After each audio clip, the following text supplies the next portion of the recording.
यदि a plus B is equal to 4 और A B is equal to 3 है तो A cube plus B cube का मान क्या होगा। तो इसको दो मेथड से बनाएंगे। पहला मेथड है ये वाला, ए प्लस बी का होल क्यू का फॉर्मूला लिखेंगे। क्या हो जाएगा, ए प्लस बी का whole cube A cube plus B cube plus 3ab into A plus B. अब सबका वैल्यू पुट कर देंगे। ए प्लस बी क्या है 4, ए प्लस बी क्या है तो 4, तो 4 का क्यूब ए क्यूब प्लस बी क्यूब और 3ab। 3 तो पहले से फार्मूला वाला, ए बी का वैल्यू क्या हो गया 3 और ए प्लस बी का वैल्यू 4।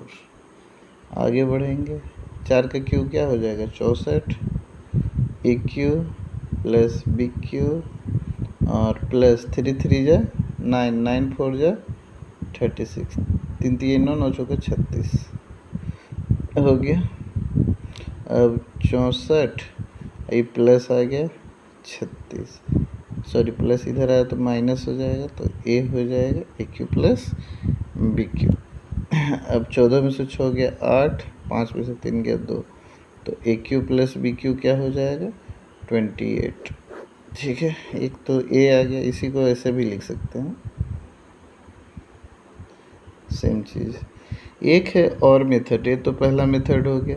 दूसरा मेथड है कि हमको मान लीजिए ये फॉर्मूला याद नहीं है, तो ए प्लस बी का होल स्क्वायर वाला A square plus B square plus 2ab, यही वाला यूज़ करेंगे और इससे हम इसको आगे बढ़ाएंगे और ले।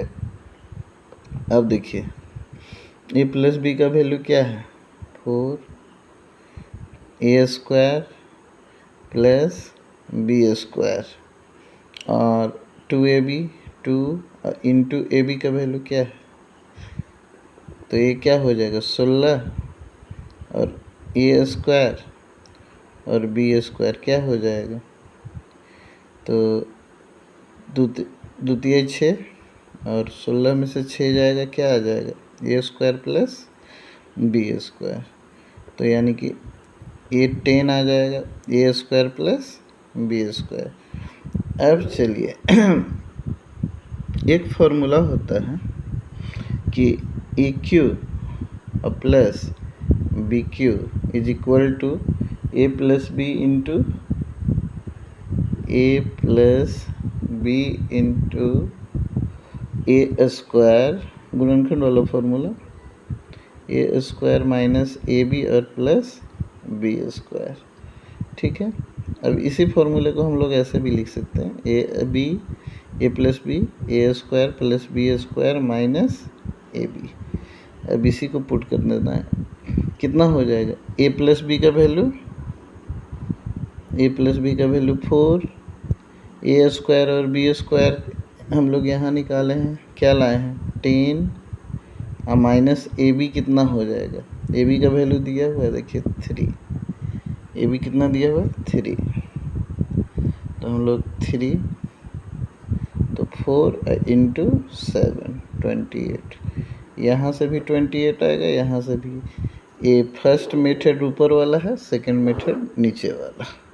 ये हो गया सेकंड मेथड, ये हो गया फर्स्ट मेथड, जो आपको पसंद है यूज़ करिए।